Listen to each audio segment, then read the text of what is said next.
Hey, it's Sammy on February 28th.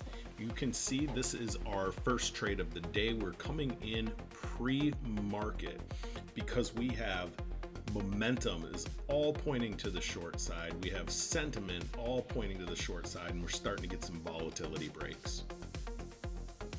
You can see we were coming through the daily low right before this data started firing as we approach the minus 23.6 Fibonacci extension.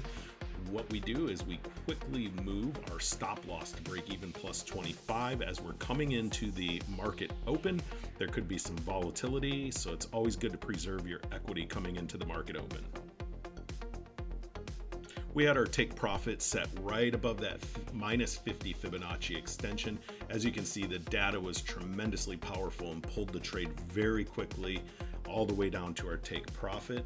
If you want to use powerful data to take accurate winning trades consistently, just schedule a call and we'll walk you through the process.